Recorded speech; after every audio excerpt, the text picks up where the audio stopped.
Welcome to Identifying Program Opportunities for Adult Learners. I'm going to jump right in here with a couple housekeeping items. First thing to note is that we are recording the presentation and we will share out the recording in the slide deck afterwards.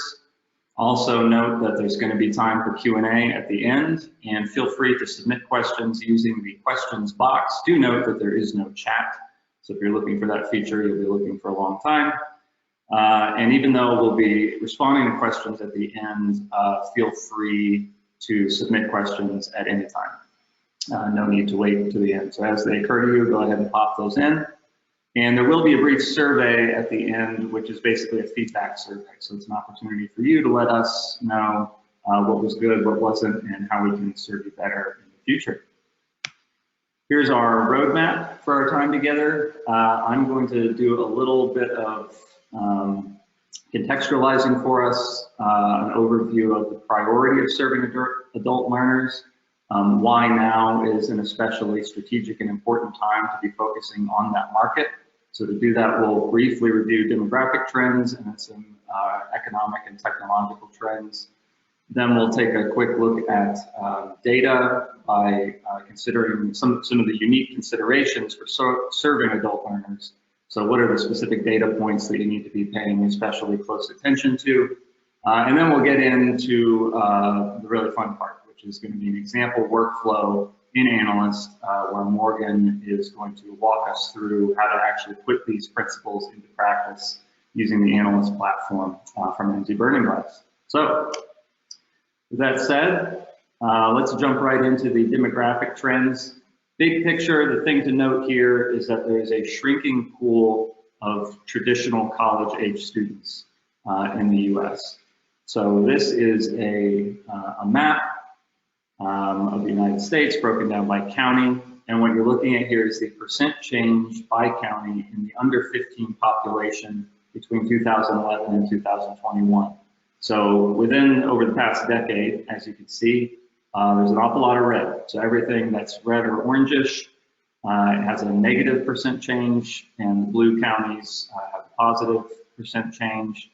So there's some pockets where things have been not so bad. As you can see, Florida, Pacific Northwest, even kind of in the northern Midwest.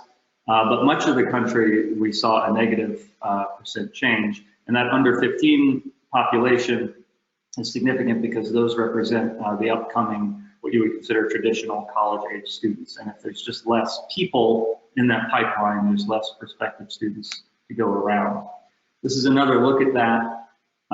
So age at the top there, this is birth through 22 years old. You have 22 at the top, under 1 year old at the bottom, and then across the horizontal axis in millions population in the United States. This comes from the CDC.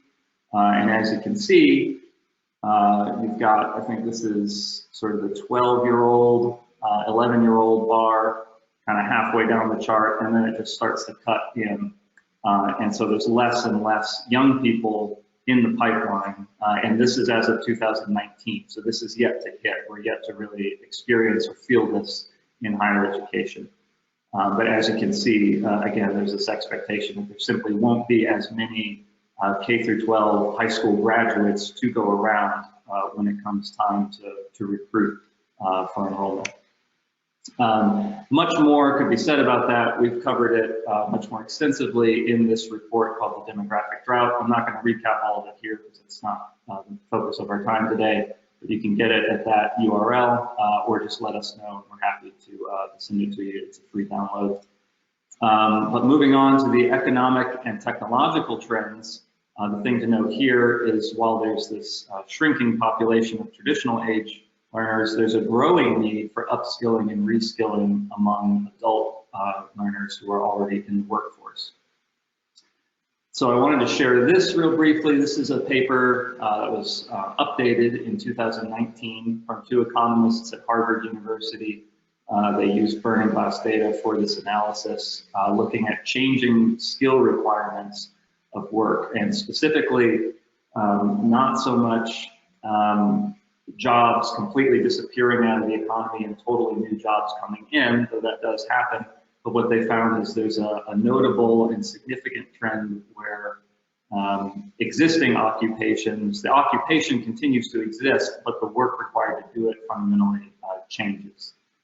And so this is just a highlight from the abstract in there. They found that the job skill requirements for existing jobs changed significantly over the course of a decade. Their analysis was done from 2007 to 2017. This is both because of the rapid obsolescence of old skills and because of the faster adoption of new skills. And then just as an example, they had this, this example here, that skills related to machine learning and artificial intelligence grew by 460% between 2007 and 2017. So that's just an illustration of the kind of thing that they were tracking. Another example, this is from AAC&U. This is a survey they do of employers, basically asking the employers, what are the top outcomes that you're looking for when students are graduating from college and coming to work? What are you looking for? And this is the last, we're looking at change over a 10-year period. This is a 2-year period, 2018 to 2020. And you can see ability to analyze and interpret data and digital literacy suddenly appear in 2020, and whereas they were absent in 2019. So again, we're seeing that technological change is an economic change because it, as technology is advancing and proliferating, becoming more and more ubiquitous in the economy, it's becoming, it's affecting the skills that people need to perform existing jobs.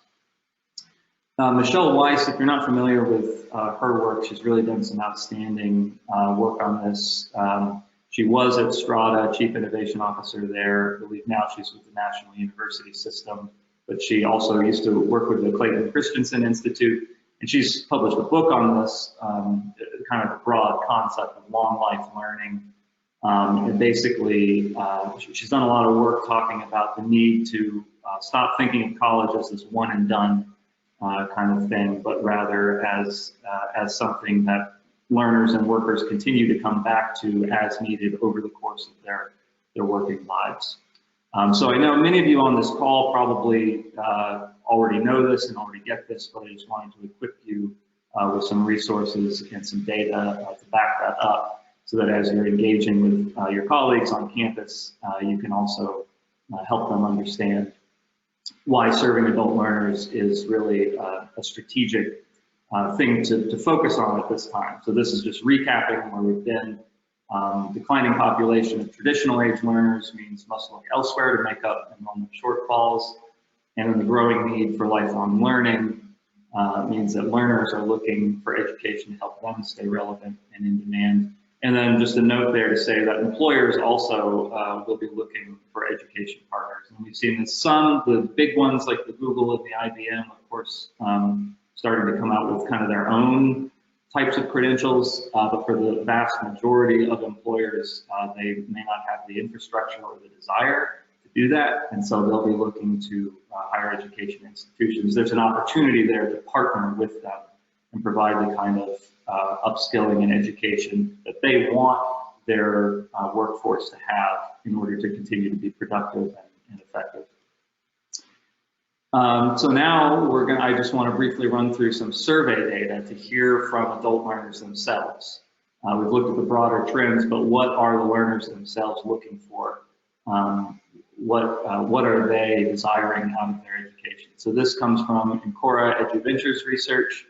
This was in October 2020. Adult prospects, career-related expectations for going back to school. You see their top priorities here: earn more money, build a solid foundation for my career, get a better job. There's a clear career-oriented, work-oriented trend there. In some cases, reskilling to pivot into a new career. And just to note, it was an option if you're thinking, well, that was a loaded question because it's asking them about career-related expectations. One of the options was none of the above. My desire for continuing ed is not related to my career. But that was the second lowest response that was given. Cengage, the graduate employability report. So this is looking at individuals who already have a degree from a 2- or 4-year institution, and there's a section in there that I wanted to highlight for us, reflecting on how their degree did or did not serve them in their career. Graduates are more open-minded to non-traditional education paths to sharpen their skill sets. So graduates who already have a degree, they found, are more than twice as likely to pursue training or credentialing instead of another degree.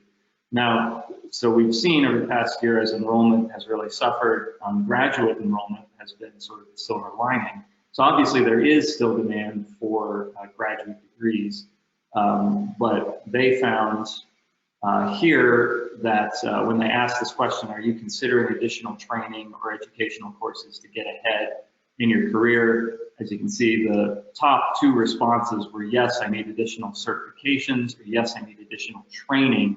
And then yes, I need another degree is in there at 20%.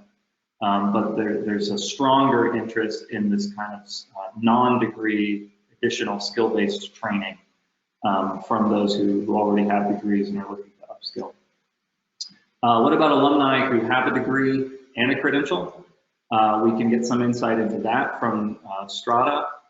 Their Center for Consumer Insights has been doing some incredible surveys over the past year, and this is one of the more recent ones. Adults who combine a college degree with a non-degree credential experience greater quality and value than those with just the degree.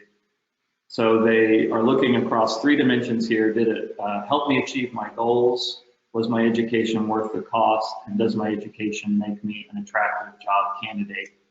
And the dark blue represents the percentage of positive responses from those who have both the degree, either the bachelor's or associates, and the non-degree credential. And as you can see, across the board, across all three categories, there's this kind of value premium, we might call it, that individuals experienced when they were able to combine their undergrad degree with this additional training and certification. So I hope that that's kind of inspiring and informative as you think about what kinds of programs and credentials should we be putting together to serve this market.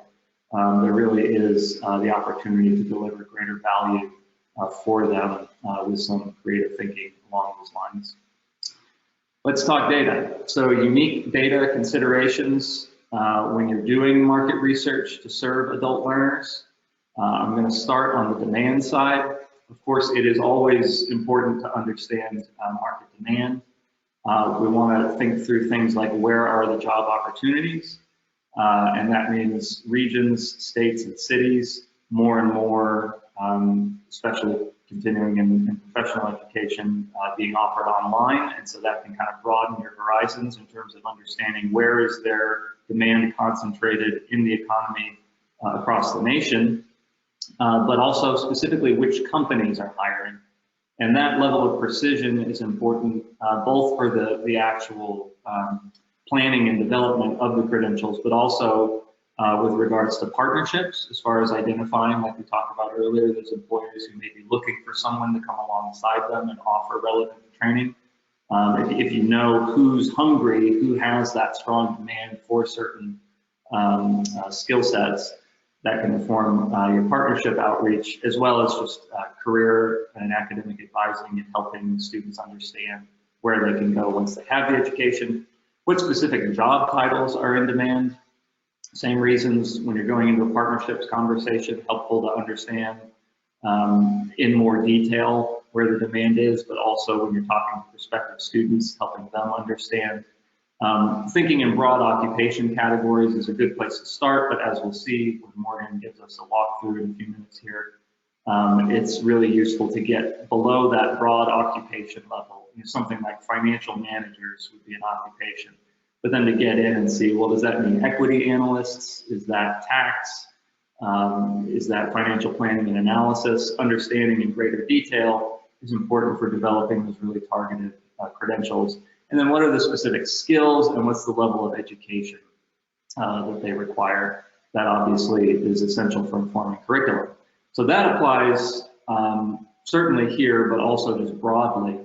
But particularly when you're serving adult learners, it's important to consider market supply because it's not high school graduates, it's whoever is in the workforce currently And so it's important to have perspective and insight there as well. Where do they work geographically? Where are these working adults who might be interested in your program? Are they in your city or are they elsewhere? In which case it may be more of a priority to have an online option.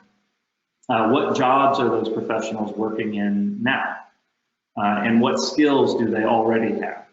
And the reason that's so essential is because when you're thinking about developing these programs, you're really looking at how can I build a bridge to get working individuals from where they are to where they want to be as efficiently as possible. Because as we saw earlier, that's how they're thinking. They're thinking, the adult workers and learners themselves are thinking in terms of how can I upskill or pivot, and they're looking for that most efficient pathway. And that's the bridge that you have the opportunity to build, but it requires insight into both sides of that equation.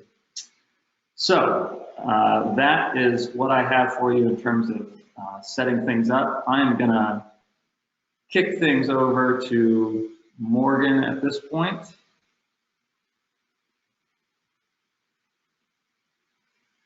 And he's going to start sharing his screen and walk us through it. Let me know, Remy, when you can see it. If you can give me a thumbs up. Looks good to me. I think you're all clear. Okay, cool. Hello, everyone. Yeah, so my name is Morgan. I work directly with a lot of universities and colleges around the country. And today, what I want to do is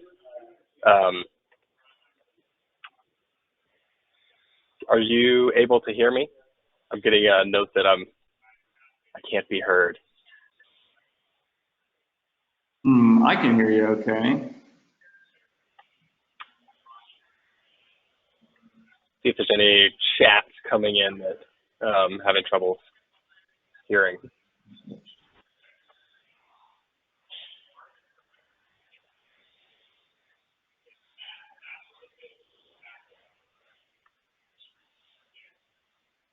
Yeah, I got a note. Let's see. Okay. Yeah, folks, if you can send in questions in the questions box and let us know. Okay. Yep. It's coming in. People can hear. Okay. Great. Cool. So, yes, I work with folks around the country using this data to not only evaluate, but also create, see what opportunities there are for programs for adult learners, for undergrads, that kind of thing. What I want to do today is run through analysts at a relatively high level, but I want to touch on a number of different kind of buckets of data and how they can be connected to inform our decisions. So what you see in front of you is analysts, the main landing page for analysts, some reports we've run as internally as a company, but also here on the left, you can start to see the types of data that are housed here: BLS data, IPEDS program data, job postings, NAICS code, industry data, profile data. But what I want to do is I want to kind of understand what's happening in the market that I may not understand or not know at all. So what I'm going to do is I'm going to start at a high level and use a stock code search. I'm going to take an occupation table and look in the state of Wisconsin for all the occupations, because I want to see not only what's growing in magnitude, but also what is growing in percentage. And we can start to see that here. So these are all different stock codes, if you're familiar with stock codes. And we can start to see changes over the next 10 years in these occupations to the state of Wisconsin. We can filter it by magnitude, and we can filter it by percentage.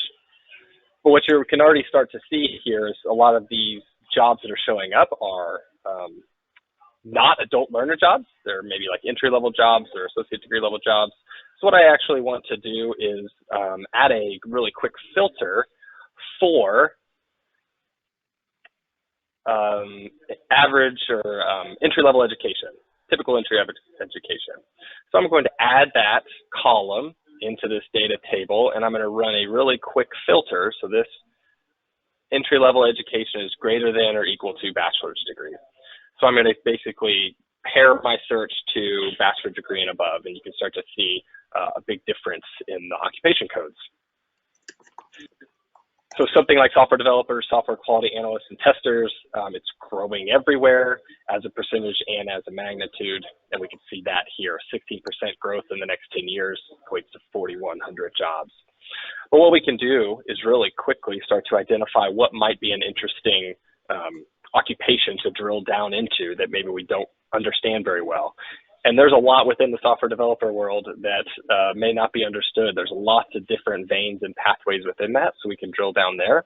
But the one that I'm kind of interested in, that I'm seeing pop up in more places than just Wisconsin, is this market research analyst marketing specialists. So it's set to grow over the next 10 years, strong growth numbers, so I want to understand it better. So I'm going to zoom in on this occupation and go to an overview. So to get a little bit more specific data, I can start to see the kind of the number of jobs currently, compensation data relative to the U.S. So we're looking at it as a lower compensation job in Wisconsin compared to the U.S. average. And we can see some job posting demands roughly average. We can start to see growth trends.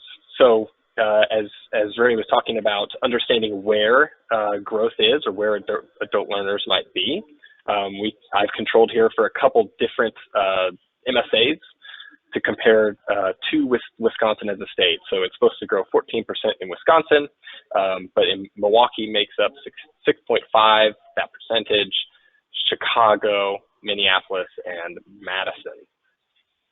Right, so we can start to see, are there MSAs around us that are seeing growth, specifically within the state, Milwaukee, Madison, or right outside the state that we pull students from already, or that we would want to enter in if there was a compelling reason to. And we can see Minneapolis itself has a high percentage increase over the next 10 years and roughly the same amount of growth as Wisconsin itself. So that might be an area that we would want to drill down as well, right? So regional differences become really clear. We can start to see breakdown again by those MSAs. We can see which industries they fall into. But if we wanted to jump right into a much higher resolution, so we understand this is a growing occupation in the state, there might be an MSA we want to drill down into specifically, but we want to see some of the nuances and get really high resolution on what are the skills and what are the companies and job titles that fall underneath this occupation code. So we get a glimpse of it here with companies and titles, but I'm going to jump directly into the posting analytics. So what we were looking at was BLS data, structured longitudinal data. It has really good wages, wage data, that kind of thing. But there's a lagging measure to it, right? What job posting does is it complements that BLS type data with real-time demand signals from employers by region. So we can start to see really high resolution on job titles and skills and employers over the last, say, 3 or 4 months if we wanted to. So as you can see here, I've moved reports, but everything has stayed in control. Wisconsin, market research analysts. There's 5,000 unique job postings out of the 22,000-ish postings that we found. So the same job was posted in 22,000 places. I'm sorry, 5,000 very unique jobs were pulled out of the 22,000. That ratio is essentially this intensity number. We can start kind of assigning a wage to this. So this is a mixture of data, but we can see here 14% of the postings actually surfaced a wage on the posting, and we were able to capture that and layer that in. That's a much a growing data point that we're finding. We're finding more and more postings advertise a salary, which is good. Transparency is really great. We can start to see postings in time series, 5 years, 12 months, last 30 days. So we can see here there's a clear growth in the state of Wisconsin for this occupation. Very clear over the last year and a half specifically. We're able to extract the education from this. So obviously we've controlled for an occupation that typically asks for bachelor's degrees. That's reflected here. But we can also see the percentage breakout. So most of these are at the bachelor's degree level. percentage of them are asking for a master's degree. This is already kind of indicating to me that unless there's a specific job role, I'm probably looking more at a post-baccalaureate certificate offering, right? I could very easily control for the master's degree specific jobs, so 630 right here. I can filter just to see those, to see what the skill requirements are for those. But on its face at scale, there's a need for folks 2 to 4 to 6 years. This is not an entry-level job, I guess is the point here. So we can see the companies that are hiring. So to that corporate use case, we can drill down to specifically into Uline or Oracle or Facebook and see their specific postings related to this occupation in the state, with some demand, some other demand signals here like median posting duration and data intensity number. We can see within the state, the cities, kind of looks like usual suspects here.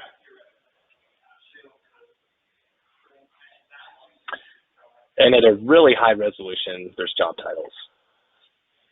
So below the SOC code, these job titles can be a lot more, can already, here I'm already seeing some descriptive text here: marketing specialist, digital marketing specialist, web tech specialist, email specialist, specialist analysts. So there's obviously a specialty here within these jobs. And what we can do is we can take these marketing, digital marketing, all the ones that have specialists in them, and just control for those and look really specifically at those to see what's unique about those jobs, that job title. Do they relate to a specific company that's looking for specialists, or is it more of a broad market term that has some specific skills associated with it? We can see industry level data, not super useful here, but if we were to try to define something like financial tech, we can start with the finance industry, start controlling for skills or software type SOC codes, and start to get to those really specific nuances for things that have not been well defined within BLS or QCW or NAICS data.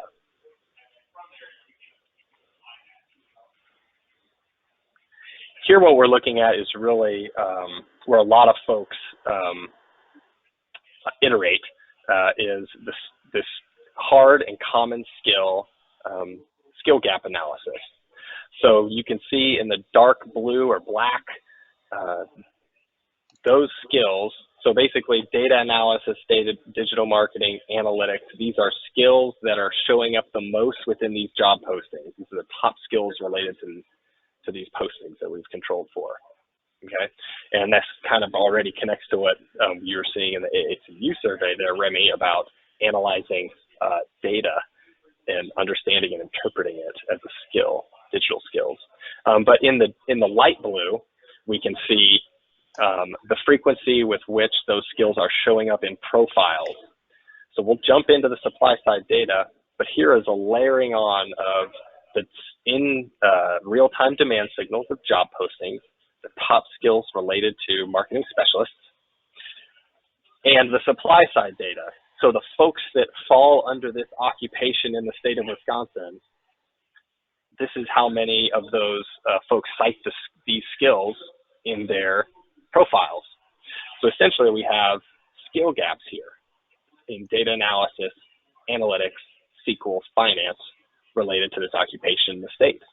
And so as folks are looking for what is post-baccalaureate type credentialing or credential to a pathway or coursework to a pathway to a master's degree, being really explicit about these are the in-demand skills that are in the state, and we are teaching them in our coursework because there is a gap around the state, and this will distinguish you maybe from other folks or put you on a path to make more money or upskill in your career into new job roles, those kinds of things.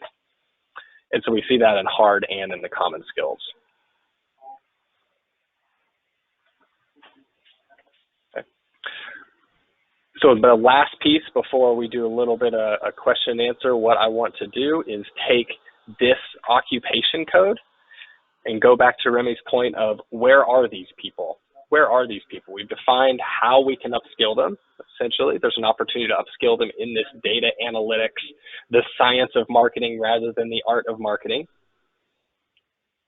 But let's go into profiles. So this represents the supply side of the market. And we are going to search by this occupation code. Oops. This was marketing and research analyst specialist and Wisconsin. So we're going to look for these folks in Wisconsin. Where are they? So we have about 11,000 folks in Wisconsin, mainly concentrated in Milwaukee and Madison, that fall under this occupation code. And we can start to see the companies that they work for. So a little bit of difference in companies. Northwest was at the top, Kohl's was up at the top, but definitely a shuffling. We can see their job titles. So what we're seeing here between the specialists and the analysts, that's a very good to see roughly the kind of the same titles and in the same order. That's a positive sign there. And we can actually start to see the schools where they went to and the programs that they came from. So if we wanted to start to see, okay, we've got 10,000 of these folks in Wisconsin, but let's look back at Minneapolis and see if there's a kind of a difference to the Minneapolis market research analyst. So there's 12,000 just in Minneapolis alone. And a little bit of shuffling of job titles, obviously different schools. But this is already starting to surface to us that Minneapolis may be a good market to offer this credential or post-baccalaureate certificate master's degree in the science of marketing. We should potentially offer it as an online or just market it within the Minneapolis MSA. So I'd be curious as well for Chicago. So 12,000 of them in Minneapolis.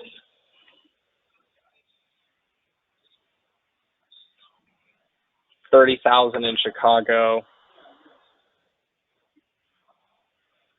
And then let's just look at Milwaukee specifically. And Milwaukee has the lowest number at 4,000. So there's clearly a need in the state, but maybe the students, the learners aren't coming from the state. Maybe we want to market this specifically to alumni to start. So we say if I'm the University of Wisconsin,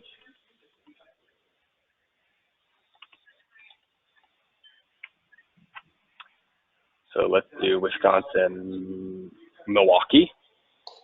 So Wisconsin, Milwaukee has 1,200 alumni who are marketing research analysts around the country. Is this a sample size of alumni that we could market this offering to because they fall under the job titles, digital marketing, marketing specialist,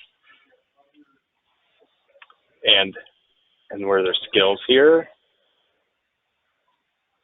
So we have some data analysis skills, but a lot of those hard, a little bit more SQL, which is a really entry-level coding language.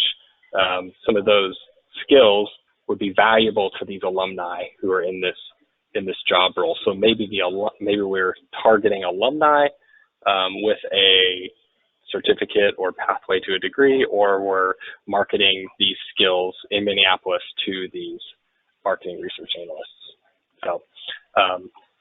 So to recap really quickly, we've gone from structured longitudinal BLS data at a high level.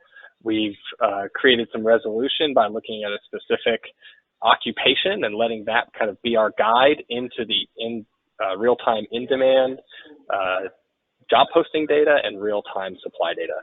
So yeah, hope that was kind of interesting and fun. There's obviously a lot more that can be done here with analysts and how we can benchmark regions and look at more specifically at how skills show up by certain job titles, but hopefully this gives a picture of how these data points can be woven together to help underpin your decisions around program assessment and development.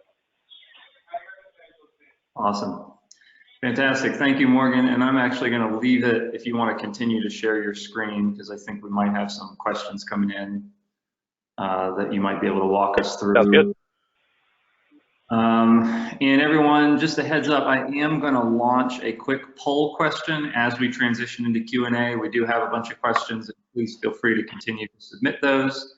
But as we get ready for that, just wanted to give you an opportunity to request follow-up, basically. So if you're interested in the topic that we're discussing today, and you'd like to have someone from MZ Burning Glass reach out to you, one of those top two options would be for you. So the first one is, yes, I'm a current client and I'd just like some support and training. We're more than happy to connect with you there. Second option is if you're new to MZ Burning Glass, or you're not sure if your institution is a client or not, you can go ahead and check that box, and we'll have somebody reach out to you to walk you through what the capabilities are. And then, of course, if you just want to say no thanks, there's an option for that too. So go ahead and complete that poll for us if you would, so we know how to follow up. And Morgan, I'm going to start asking questions here. There's a couple folks asking just generally about the profile data. Could you speak to where that comes from and what that means? Someone was asking also, is that people that are applying to jobs, or is that people currently working? Could you explain that for us? Yeah, absolutely. So the profile data comes from similar places in a similar way that we pull the job postings data. So if you can imagine a job posting kind of website, maybe if you thought about Indeed or LinkedIn or something like that, they have both profiles and they have job postings. And so we are scraping and aggregating from a myriad of websites, cleaning it and presenting it in the aggregate, as you can see here. So total database, about 123.5 million folks. Fantastic. And what was the second half? Was there a second half of that question, Remy? Just ask, I think, just more detail in terms of like, is it, yeah, did it come from applicants? Is it based on job applications? Yes, that's right. Yeah, so it's workforce. It's not necessarily folks that are looking to work. It's more folks that are, so we're pulling their profile data, and they could be in work right now. It could be their last employer, that kind of thing. There's no distinction between, are they unemployed? Are they looking for work? Do they like their job? We don't have those distinctions within profiles. Great. Okay. Thank you. I'm going to go ahead and close the poll now. Looks like most folks have had a chance to submit a response. We appreciate, and we will be in touch or not accordingly. So let me make sure now that we can still see your screen, Morgan. I'm going to make sure we can do that. Hold on one second. On my screen, it's looking like we still just see the poll question. Can someone out there in the audience submit in the questions box, let me know if you could see Morgan's screen right now? That would actually be really helpful. I want to make sure that, oh yes, okay, good, looks like we can. Great, cool. Well, let's keep rolling then. So someone asked the question during your walkthrough, it showed 5,000 plus job postings over the past year. And they were asking, would it be better to divide that number by the number of months in the year to get a more real number? So can you speak to the postings? Yeah. And how that works? Oh, yeah, hang on. absolutely. So Sorry, before you get into that, apparently the yes I got was an anomaly. Most folks just see the poll. So hang on one second. Okay. I'm gonna do this. Do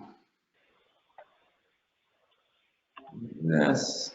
Sorry, everybody. Thanks for chiming in.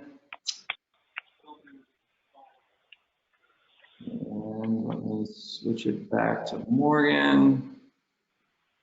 Okay. Go ahead and try it now. Okay. Should be showing now, yep. I think we're back in business. Thank you, everybody, for your All right, back to job postings. Go ahead. Yep. So we would actually be able to, in job postings, look at any kind of time series dating back to right now, 2016. So we can look at these month over month to see how things are changing. That's what a lot of folks that I work with do. They want to see the time series and have a report kind of dynamically update in the background. But we can very easily see month by month data. The other in the job postings analytics piece, in the table, we would actually be able to get to that really specifically.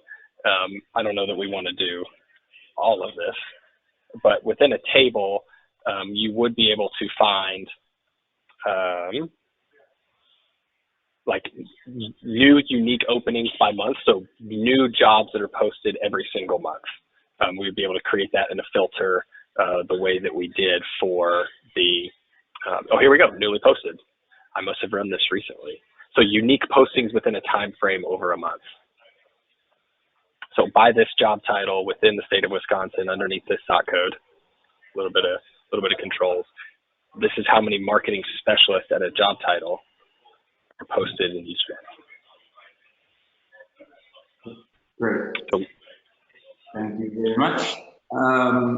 Someone asking about with more postings these days, we're hearing that more companies are starting to not necessarily require a degree in a job posting. When you're filtering by, when you're using that education filter in the job posting, does that get into whether the degree is required or preferred?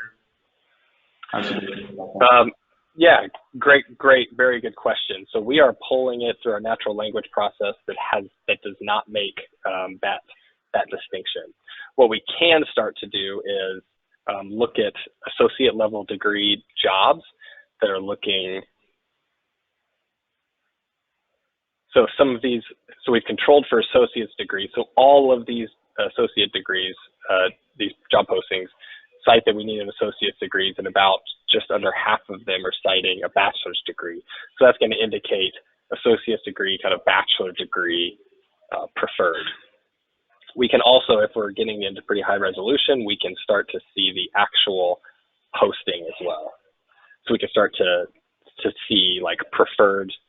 We could take all of the associate's degrees, look at these individual postings, and maybe actually the best way to do that is to do a keyword search.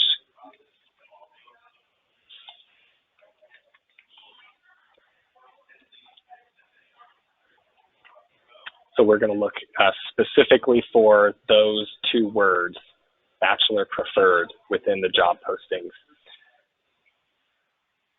And it would actually show it to us. So that would be one way to start to tease out that really specific type of preferred or required.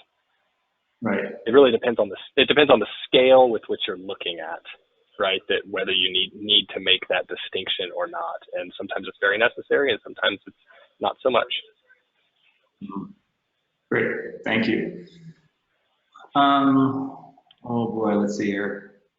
Lots of good ones. So somebody, Morgan, I don't know if you want to try and jump on this or not, but how about the need for a project management certificate in North Carolina? Yeah, absolutely. I can get there. Take a swing at that. No problem. So what we actually do is within skills and qualifications, we can do project, we can search for PMPs, project management. There's a lot of project management. So let's just actually be really quick really here. So I'm just going to pull project management as a skill. So I've searched the job postings in North Carolina that have project management as a skill. So a skill is different than a keyword. A skill can be contextual. A keyword is a direct one-to-one match. But what I want to come down to here is, here's this project management professional certification. So I'm actually going to add this really quickly to the filter and just take out the hard skill. So I'm looking at not only jobs that want project management as a skill, but specifically ask for project management as a certification. And here's what that sample looks like. Great salary.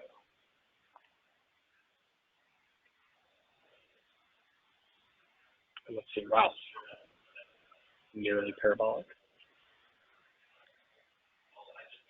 So you can see relative to the other one, we have a higher percentage of master's degrees and definitely more work experience.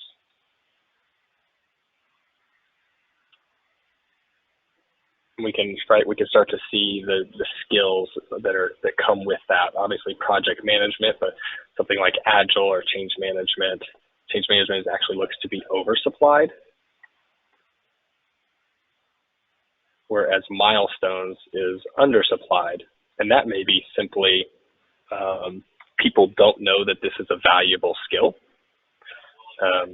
That's what might kind of be making up this smaller gap. But project management in finance, risk management, I'm seeing a financial vein pop up here, which is interesting. That might be something to dig into, but yes, we can get there. Cool. Great, love it.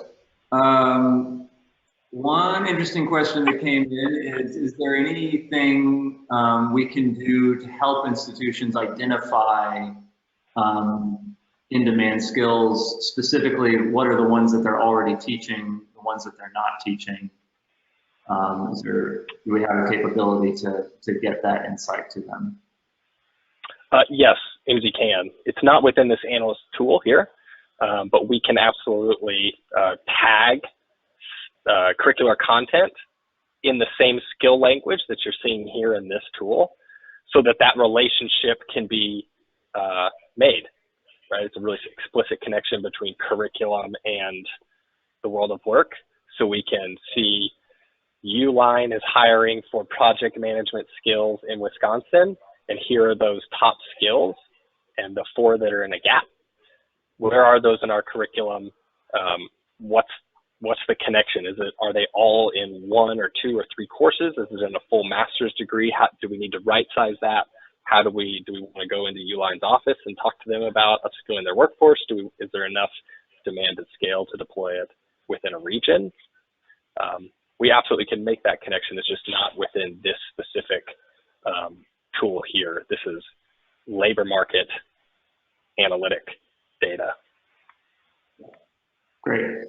Good to know. Thank you. There was a question, is there a way to filter to pull jobs that require certain certificates or certifications? So I think minutes is not the same as associates or less than bachelors. So I think the question is just for specific certificates or certifications rather than just the general ed level. Yep.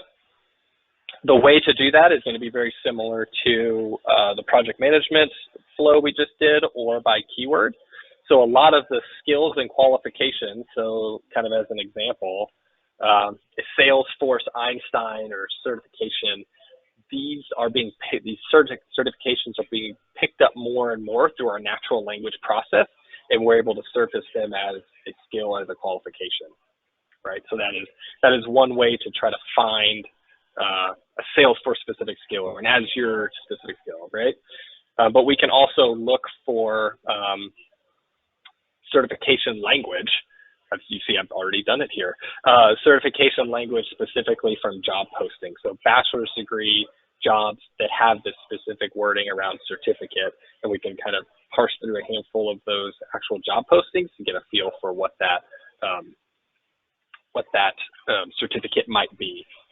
So very high level, staying in North Carolina here, we've searched for certificate. We have a directors of certification, obviously not what we're looking for, but we could actually look through a lot of the job postings specifically to see what kind of certifications are being asked for by medical record. So here we go. Preferred current certification is accredited records technician. So it'd be in the, it's not as delineated yet as we have IPEDS data, right? Because credentials are a little bit of a wild west still. But there are ways to get to certification type insights within job postings and skills. Gotcha. Okay. We are coming up on time. We've only got 5 minutes left, but someone asked about logistics and supply chain management in the Cleveland MSA. Do you think you can do that in 5 minutes, or should we? In a couple minutes? Yeah, I would probably, let's see, I know logisticians is an occupation. So logisticians in Cleveland. I've done some work with folks in Cleveland, so this is fun. So we could start here and start to see, so as Columbus, we could start to see the regional differences between Cleveland and Columbus with logisticians. So Cleveland, over the next 10 years, it basically remains flat, whereas in Columbus, it's set to grow 5%, right? And then we can very quickly, like we did in that initial workflow, jump into the job posting analytics to see the company data and the skills data related to if there's a certification attached to these, the job titles, the industries, that kind of thing. Certified in production inventory management, certified supply chain professional is coming in as a smaller sample being asked for. So yes, this is becoming a more common occupation that I've been running through for folks. Yeah. Yeah, certainly relevant today. Cool. That is about all the time we have. Thank you so much, Morgan. It's been fun to watch you walk through all that. I hope everyone on the line found this informative and helpful. We're going to wrap things up. You can expect a follow-up email from us. Regardless of how you responded to the survey, everybody will get an email that just has the recording and the slides. So don't worry about that. And then if you requested more specific follow-up via the poll question, we'll be in touch with you soon there as well. So thank you, everyone. Much appreciated. Thank you for your time, and I hope you have a great rest of your afternoon.